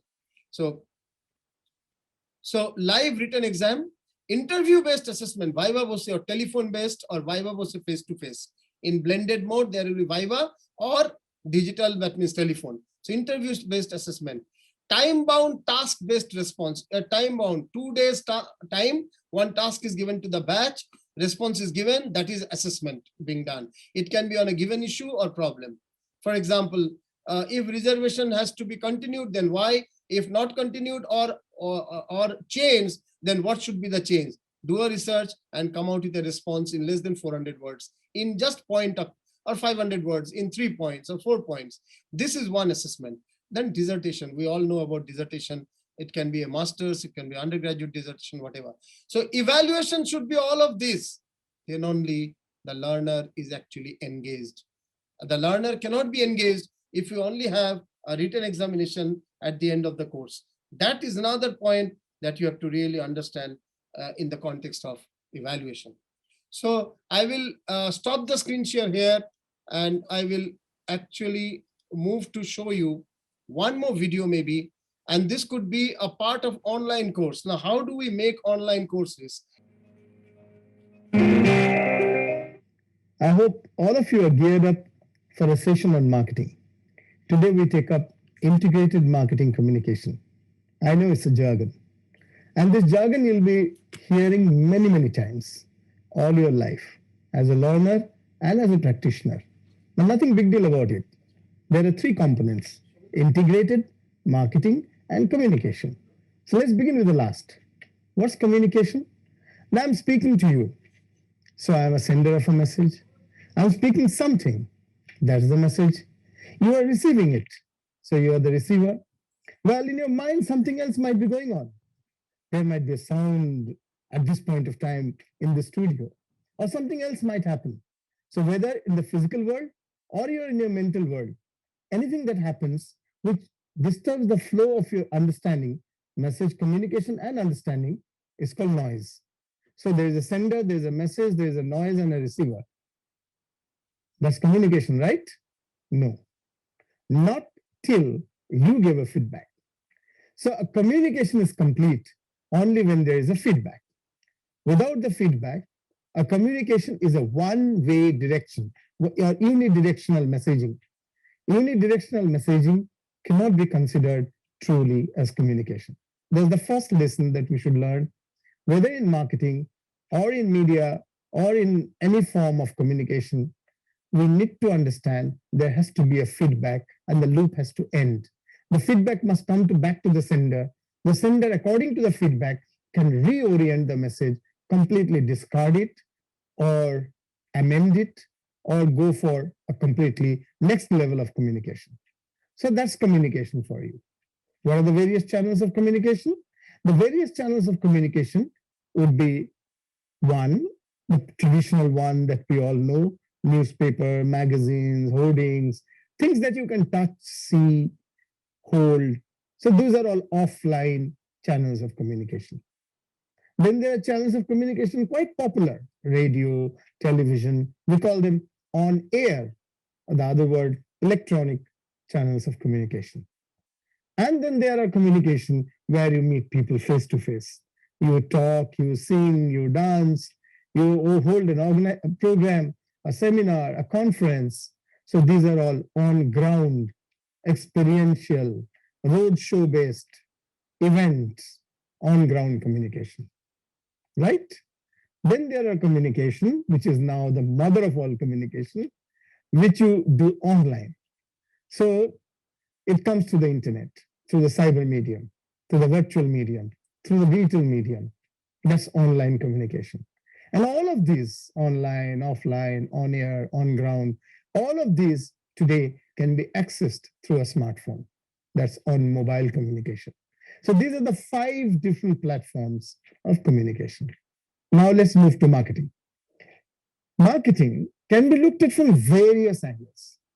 The simplest thing is, well, I take a product or a service, convince someone to buy it, and he buys it. Now that's the simplest, easiest way of understanding it. The entire process from the factory to the mind of the consumer and the mind of the consumer prepared to buy it, this entire process is marketing. The first part, the journey from factory of the product to the mind of the consumer is branding. And from the mind of the consumer to desire to buy it is marketing. And branding and marketing almost are same or a continuum. And the last part, when the branding is done, the marketing is done, and the person is ready to pay you the money and take the product, buy the product, it's sales. The sales is different from marketing. In the sense, the sales is the outcome of marketing. Sales is the goal of marketing. But that's not the only goal that a marketeer has. Ultimately, yes, everyone wants to sell a product or a service, but that's not the only goal, I again repeat, that a marketeer has. So when a marketeer, you as a marketing professional, enter into a market, a new market, you start seeding the idea. Suppose you have gone to a district and you find 90% of the people don't wear shoes. So would you straight go to popularized brand, a shoe brand, like let's say Bata or anything, Hush Puppies or whatever? No. First, you'll try to seed the idea of a footwear which is a boot or a shoe. So the seeding the idea, irrespective of the brand, seeding the category, that itself is marketing. And then you bring the brand as well. So you create a brand awareness. And you can do many things to do that. You can have hoardings. You can have a very popular person talking about your brand. You can have a social leader talking about the value of that particular category of why you should be wearing shoes and how is it useful and secure for your feet and health, good for your health. A doctor speaking about it. It could be testimonial. It could be hoarding. It could be newspaper ad. It could be television, internet, television and radio ad and all that. So you first seed the idea, then you create the brand awareness, then you create the desire in the audience about the brand. Suppose the audience is 5 lakhs people, the total population, who can be targeted. So this 5 lakhs is your suspects. suspects who can or who may turn into prospects. So out of the 5 lakhs, you do communication, and finally you find 50,000 people are taking interest. They're responding. They're trying to understand it more. Now this is your prospect. The second line of communication of marketing has to be the prospect to create the desire to buy it. And when this prospect finally buys your product, at least one time, they become your customer. Customer done, marketing over? I'm sorry, not. The customer has to be reached back with after-sales service, with new products that you bring in, with a request to have a second item if there is some variation, if there is some different, like seasonal variation, color variation, design variation. So you need to do remarketing. And this remarketing takes them to the next level of possibly buying a second time. So 5 lakhs were your suspect, 50,000 were your prospects, 5,000 have bought it once, customer, and out of 5,000, 1,000 have bought it second time. From customer, they become client. And the moment they become client, this 1,000, your job is over, right? Not at all. These 1,000, once again, can support you by spreading your word of mouth, your brand. They can make your brand viral. They can spread word of mouth. If they have a wow factor, a delight factor, if they're happy with your product or brand and after sales service. With all this, if they're happy, then they will take it to a larger audience and make it viral. So they become your advocate. So marketing also involves advocacy. Advocacy or putting an idea in the mind of the people. Marketing can bring in acculturation, change of culture. So you have 20 rupees coffee in your college, right? Just 20 bucks. And you don't bother. Any break, you just run, have a cup of coffee, pay 20 bucks and come back. But then when you go to CCD, Cafe Coffee Day, or Barista in India, or for example, like Himalayan Java in Nepal, you spend for the same cup of coffee or rather similar cup of coffee, 250 bucks. And by chance, if you land up in Starbucks, don't tell me it's more than 400 bucks per cup of coffee. So something which was 20 bucks in your college canteen becomes 250 to 400 in a branded, well-designed, clean, sanitized, well-trained people, multiple categories, multiple types and variety of coffee, all these offerings, and a very nice corner where you can sit with your date, you can talk at ease, where you can even spend your or celebrate your birthday with 5 or 6 friends. All this come at a cost. That means you move from a culture of a low-cost coffee to a high-cost option at times. That's acculturation. And that's brought to you through the process of marketing.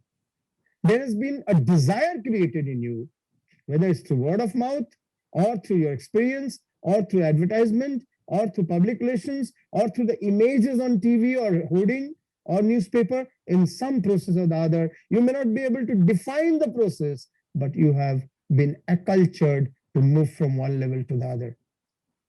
This has happened with many things. For example, the rural women using birth control tablets, malady, or the young girls in the urban city, when they're young adults, they're using condoms, or men using condoms.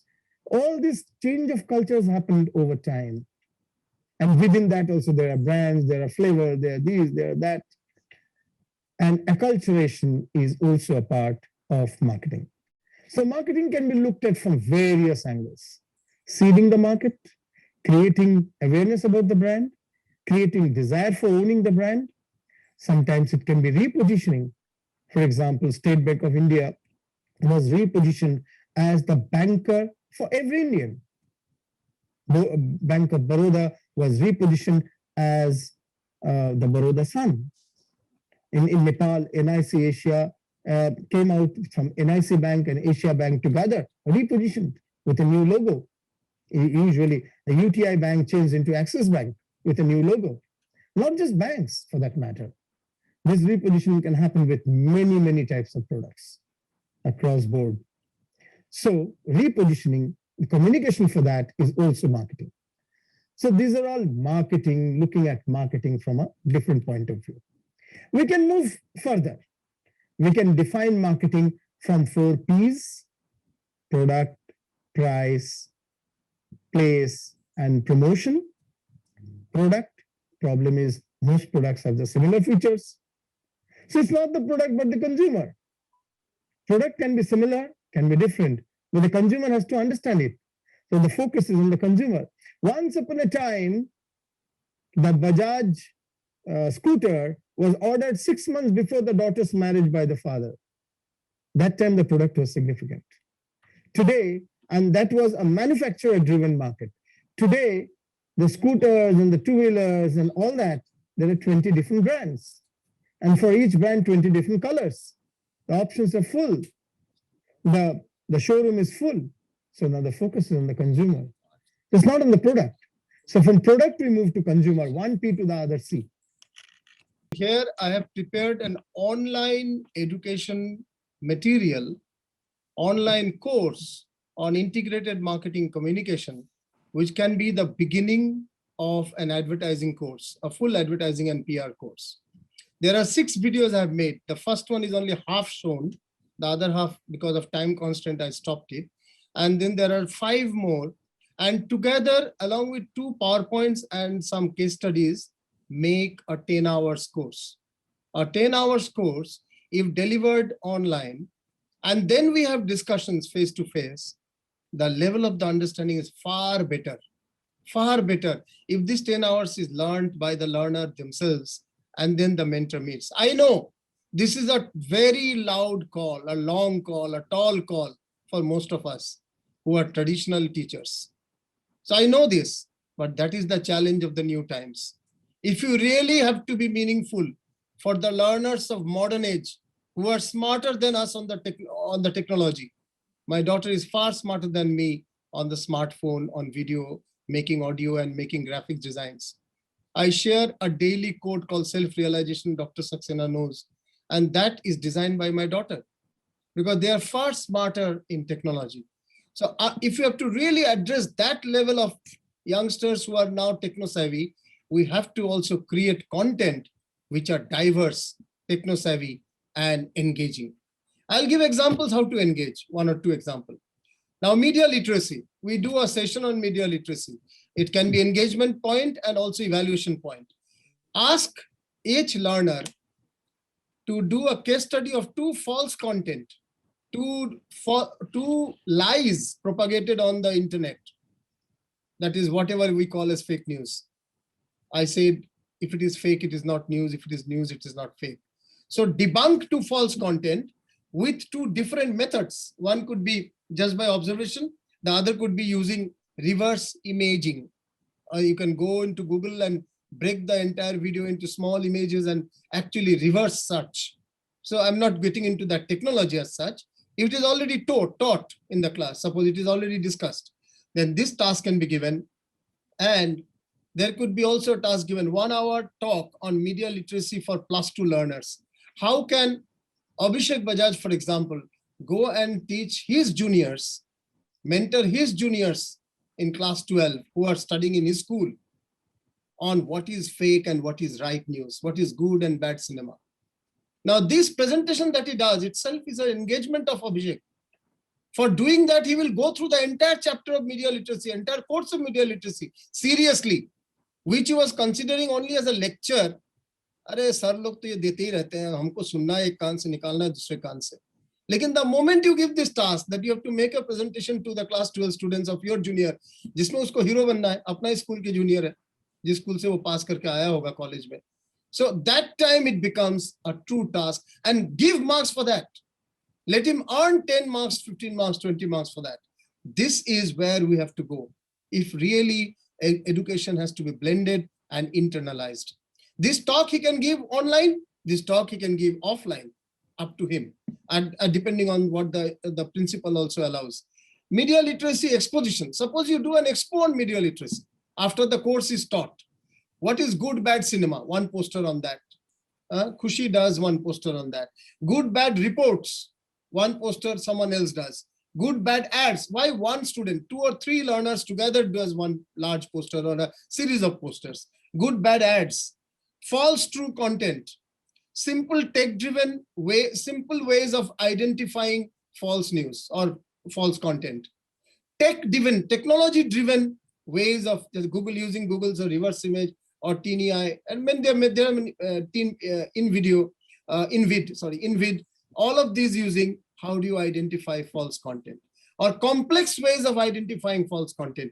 All these together, then someone does a poster on mis, dis, and mal information. Misinformation, when you are sharing something wrong without knowing that it is wrong, but it is wrong. Disinformation, when you create something wrong to harm someone's character or someone's business or someone's politics. Malinformation, when you create something wrong to get someone lynched or killed or harm in a big way. So this type, now there can be illustrations, case studies for this. There are many, many case studies around. So there can be a poster exhibition on media literacy. 40 students, 40 posters, 40 aspects of media literacy. How nicely it is learned. And this can be an online exhibition. This can be an offline exhibition, both. Can we experiment with education in this manner? Can we give those learners marks for this? Internal assignment marks? Then, for example, same news. So, you know, Kedarnath, there was a big flood and the mandir was devastated and the mandir has been reconstructed. Can you make the learners who have studied journalism one paper, reporting or writing or editing together 2-3 papers, 2-3 courses, can they be asked to do same Kedarnath story for Twitter? How will you express the story in Twitter? How will you announce the story in radio? How will you then announce that it's a developing story? When the story has happened and then something or the other is developing for 5 days. So how will you announce it in television? How will you update in television by the evening, on radio by the evening? How will you report it on the internet first, then 5 hours later, then 10 hours later?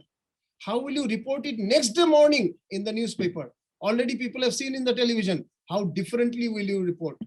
And how will you report a case study? Cover story, case study, obviously. Cover story on the Kedarnath crisis or Kedarnath accident or whatever, catastrophe. In the weekly newspaper that comes 5 days later. Everyone has seen it, heard it, read it. Still you are making it cover story. It is important to make it cover story. How differently will you cover it? From Twitter to weekly magazine, there are 6-7 types of expressions of the same news. And if a learner can do that, at least make an attempt to do that, please understand he has arrived. He has job assured. Thousands and thousands are passing out of media colleges without jobs because they cannot do this. They can only, they can only memorize some concepts, some theories, some ideas, and give exams and get marks because that is what the teachers have taught them. That is what they have learned as students. The mentor should not do that, and the learner should not learn this much. The mentor has to learn it, bring it in actual practical ways in multiple manners. To conclude this, if there is 1 or 2 questions we can take, but to conclude, please understand, students have to become learners. Teachers have to become mentors. The mentors have to create aggregated and his or her own proprietary content. I have given you many examples today of such content and aggregated content from the open source. Bring them together, bring it to the learner from the easiest to the toughest, increasing order of difficulty through the learning management system. And the learners must watch, study, read in advance before coming to the classroom. The classroom can be digital, classroom can be physical, whatever. Yes, as I said, certain things should remain digital, certain things should be ideally physical, whether it's about practical, whether it's about many other, group discussions, group work, field work, and all that. And to engage the learner, there are various online, offline, synchronous, asynchronous ways to engage the learner. And the most important is to give content for organic learning. Khushi may want to go deep into radio, whereas Abhishek may not be interested in that. He is wanting to go deep into brand management. The job of the teacher, therefore, the mentor, the teacher doesn't do that.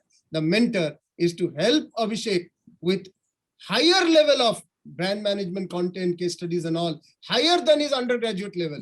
Similarly, Khushi has to be helped with the television or radio content of the BBC level, of the AIR, of the a higher level than what his course, what our course or syllabus demands. That is organic learning. That is organic learning. There you actually mentor the person. You just don't teach them for a degree. Please understand this degree centricity mind of colleges, teachers, universities and students is completely 20th century. It is going to die out. You may go in for a college to get a degree, but for really learning practical, you will go for an institute where there is more flexibility. This is what is happening also. But if the universities of tomorrow have to be really meaningful, then it has to be really very, very different. And blended education would require creative ways of engaging and creative ways of evaluating. I have given you some 12, 13 ways of evaluation assessment. I think I have already exhausted the time. It was a thorough joy for me to be engaged with you for 2 hours. I don't know, Ambarish sir can take a couple of questions if there is a chance, or he himself can ask a few questions. Over to you, Ambarish sir. Thank you so much, sir. Who could have done it better than you, sir? And we do have some questions in our chat box. I would like to ask them one by one. And inquisitive first year student Sufia Mirza, she is asking, are there any other forms of learning other than blended learning that will be a solution for learning in coming days, like if more lockdowns are happening in coming times? And what are the special features of blended learning environments? So, madam, whoever has asked this question, if there is lockdown continuous and you cannot come to college, then obviously digital learning will continue. Exclusively full-time digital learning will continue. And in that case, the challenge of the mentor is how to engage you, because you know now that you put on the computer, you put off the audio and video, you keep playing games and do whatever else, and the lecture continues. That is no learning, as you know. That is teaching because the teacher has done her job, but that is not learning because the learner has not learned.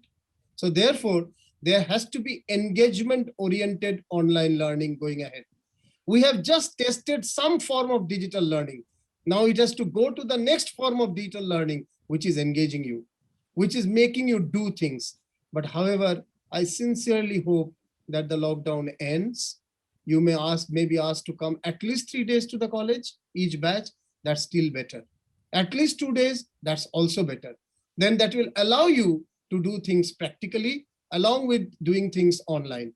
Yes, some practical can be done online, but a large number of practicals require the offline working. So I hope that there is blended learning going ahead, not only physical learning, which will not happen, and not only digital learning, which is not so healthy, when we have understood both in the right perspectives over the last 5 years, physical and digital. Now let's explain, now let's welcome blended learning, learning online, offline, and learning by experience all together. Next question.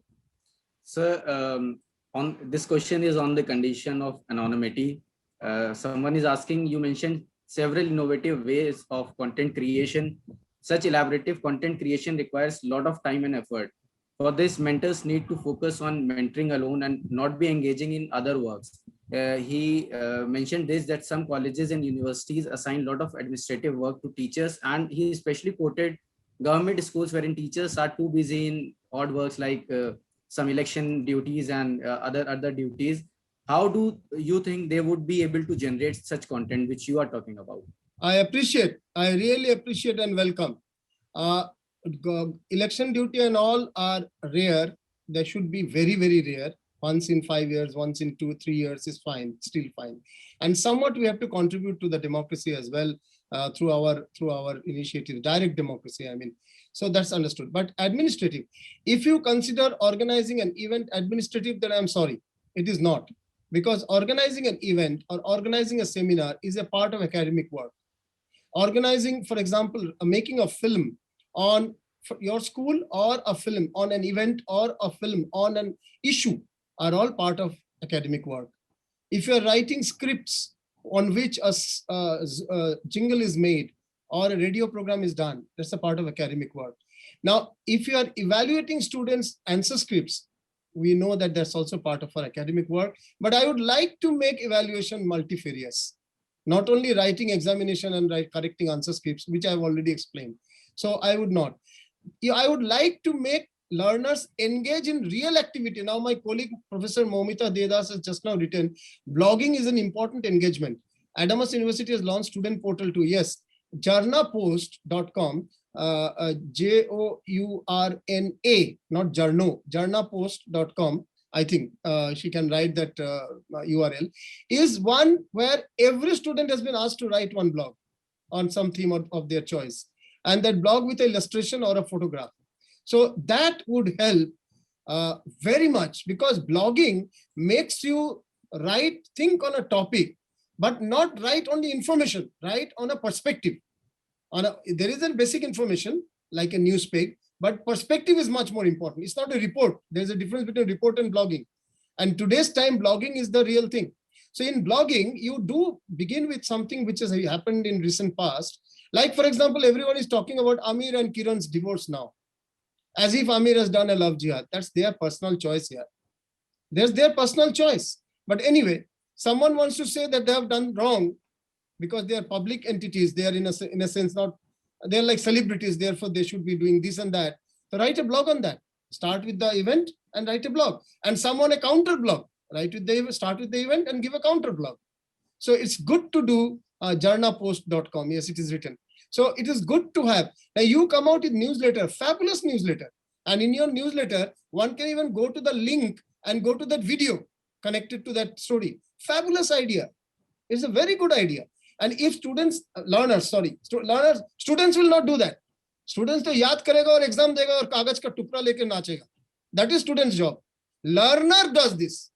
Learner banata hai content. Learner वो content को दुनिया के सामने रखता है, पेश करता है, feedback लेता है और उसी तरह से फिर दोबारा उसको develop करता है. तो आप involved learner बनिए, immersed learner बनिए, engaged learner बनिए, बकवास student मत बनिए. पैसे डाल रहे हो, जिंदगी के सबसे अच्छे समय दे रहे हो. यार जो 18, 19, 21, 22, 23 वो वापस मुझे मिलता, तो हम लोग सोचते हैं 20 साल बाद, ये आप भी सोचोगे यार वापस 20 साल में जाता तो क्या करते. So please make yourself an immersed, engaged learner and not a memorizing, half-witted, dumb-witted student. That's my earnest request. Any other questions, please? Sir, last question is, one of the students is asking that now when we have already experienced a lot of possibilities in online mode of learning, so do you see some traditional methods of teaching completely going away in coming times? If you say talking is traditional, it will never go away. If you say sitting together in a circle and discussing something, it will never go away. If you say, for example, going out and writing a report, it will never go away. What I am trying to tell is what we know as online education is only tip of the iceberg. What we need is blended. The traditional things also have a lot of good things. जो आश्रम system में most traditional था, तो आश्रम system था. आश्रम system में भी काफी एंगेजमेंट था, 24 घंटा आप काम करते थे. I was dean of symbiosis and it was a compulsory hostel for all learners. So 24/7, 24/7. रविवार को हम कुछ नहीं देते, शनिवार तक 24/7 काम देते थे. ना उस वक्त तो फिजिकल था. अगर आज का टाइम होता, ब्लेंडेड होता, तो और मजा आता. कुछ काम हम ऑनलाइन में करते, कुछ ऑफलाइन में करते, कुछ वीडियो बनाते, कुछ वीडियो दिखाते. सो हमने किया था काफी कुछ, लेकिन अभी का वक्त होता तो और बेहतरीन कर सकते, क्योंकि कंपलसरी हॉस्टल होने के कारण सारे स्टूडेंट, सारे लर्नर्स, स्टूडेंट नहीं, सारे लर्नर्स एक साथ मिलते हैं, आपके सामने 24/7 रहते हैं. आप उनको रविवार का दिन पूरी तरह छोड़ दो, उनको कहीं जाना होता है, फिल्म देखना होता है, करना भी चाहिए, डेट करना होता है. भाई 18, 19, 20 साल में डेट नहीं करोगे तो मेरे जैसे 56 में थोड़ी करोगे, तो वो ठीक है, स्वाभाविक है. लेकिन बाकी जो 6 दिन है उसका बहुत अच्छा क्रिएटिव यूज कर सकते हो, बहुत अच्छा क्रिएटिव यूज कर सकते हो. और ये संभव है ब्लेंडेड एजुकेशन में और ज्यादा, क्योंकि अपनी दुनिया में बैठ के, अपने रूम में बैठ के, इंटरनेट के माध्यम से आधा काम और आधा काम फेस टू फेस में आके, या 1/3 internet, 1/3 face to face, 1/3 field में जाके, अब अकेले या ग्रुप में फील्ड में जाके शूट करना हो, कलेक्ट करना हो, इंफॉर्मेशन रिसर्च करना हो, सर्वे करना हो, जो भी करना हो. So it is very very possible to create blended learning between experiential, brick and mortar classroom and click and portal digital. All the three combined. ये blended का एक और रूप है. हम लोग physical digital ही बोलते हैं. मैं experiential को भी रखना चाहूँगा. एक क्वेश्चन सुष्मिता जी पूछ रही है, प्रोफेसर सुष्मिता पंडित पूछ रही है, is the course on digital marketing being made available only to Adamas University students or is a part of Adamas MOOC initiative? At this point, the courses are being just now made for our students first round, because there will be some corrections, mistakes and all. Individually, I can share the videos with you, no problem. But the point is, just now it is being made, but over a period of time, the idea is to go and make for all. I do not know whether we can achieve that very soon or not. It is a question of time. We are all reinventing ourselves. Sach bole to, we are all reinventing ourselves. इस बार का icon for example पिछले बार का icon की तुलना में और ज्यादा evolve है, क्योंकि पिछले बार के एक्सपीरियंस से आई एम श्योर आपकी टीम ने बहुत कुछ सीखी होंगी और उसमें और भी इंटीग्रेट किया होगा. We are all in the same process of self discovery. That's a great thing. Blended learning ka self-discovery will make us better human beings and better mentors. With that, I will end here. I have not had my lunch. This is 5 minutes past 4. Thank you very much. All of you, such an engaged audience, even till now, more than 90 are there. And I'm really, really thankful to you. You can share the YouTube video with me. I'll share with some friends who might not have been able to join together just now. But this is a fabulous, not for making you happy, from the deepest core of my heart, I congratulate Dr. Saxena, Madam Bala, and every youngster, whether they're faculty or whether they are mentor or they're learner, for doing such a fabulous thing, putting up such a fabulous experiment. India shows the way. You are doing something which is historical. For this nation, for sure. For South Asia, immensely sure. And I'm sure it is one of the very few such things being done across the country, across the world, even in developed economies. Such 10 days long, so many technical sessions, so many master classes and panel discussion, such a treasure of information. I'll request the learners to listen to these later on, at least selectively, many of these from the YouTube also, apart from those who have attended face-to-face. Thank you and namaskar. अब मुझे खाना खाने का इजाजत दीजिए. Just 2 minutes मेरे ख्याल में अभी कामिल. Yes, sir. Now I request Professor Dr. Susmita Bala to kindly give the vote of thanks. Thank you, Kamil. Thanks, Professor Ujjwal Chaudhary, for enlightening us.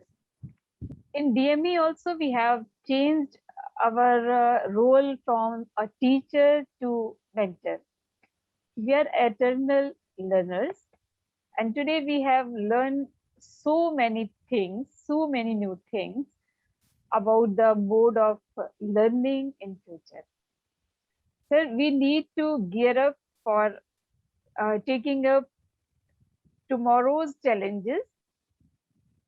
And thank you, Professor Chaudhary, and thanks to all of you present here. Thank you. Thank you, madam, for your kind words. It's an honor to be present on this international platform. And I will share the presentation made with Dr. Saxena. I do not very much believe in intellectual property rights. I have not created or invented things. I have only learned from around, from open sources and scholars like you all. So this presentation can be shared with all the delegates, all the learners, and all the mentors who have been attending ICAN4. Thank you. I would now like to extend my heartiest gratitude to Professor Ujjwal K. Chaudhary for this wonderful session. I would also like to extend my gratitude to Professor Dr. B. Saxena, Dean DME Media School, Convener ICAN4, and Professor Dr. Susmita Bala, Head DME Media School, Chief Associate Convener ICAN4, for the ideation and planning of all the sessions. I would like to thank Dr. Manasi Maheshwari, Ms. Manmeet Kaur, Ms. TVS, Ms. Mudita Raj, Ms. Krishna Pandey, Mr. Mohit Kishore Vats, and Mr. Pramod Kumar Pandey for the constant support and guidance. A heartiest felt thanks to Mr. Ritik Ghosh, Mr. Sumatra Sathi Das, Mr. Sachin Nair, and Mr. Yogesh Sharma for providing overall digital operations in ICAN4. I would also like to thank our newsletter team comprising of both students and faculty members, namely Ms. Sukriti Arora and Dr. Tinam Bora, for constantly supporting and supervising and mentoring everyone. And also like to thank Mr. Mohammad Kamil and Ms. Krishna Pandey for working around the clock in all the press proceedings. You can keep a check on a press proceeding on official Facebook page of ICAN. I would also like to thank Mr. Anmol Mehta for our DME family and Mr. Sumohit Nirala from one of our knowledge partner K.R. Mangalam Universities, and for tirelessly working in making our events look more beautiful digitally, so with the help of his prolific designs. I would also like to thank our entire team, all faculty members, students who have worked day and night facing all the challenges and obstacles of the pandemic to make this conference happen. Lastly, I thank all our participants who joined these sessions. Dear participants, we value your feedback. Don't forget to drop your valuable feedback on the link posted in the chat box. Follow our social media handles for more updates and information. Don't forget to visit the DME website and the ICAN4 micro website for any or all details. Moreover, stay tuned for the upcoming session for today. We have a workshop Public Relations in time of COVID-19, followed by Miss Catherine Lancioni. Last but not the least, we have unveiling of book The Practice of Public Relations, written by Miss Catherine Lancioni, USA, by 6:30 p.m. to 8 p.m. See you all there. Till then, I take your leave. Have a great day.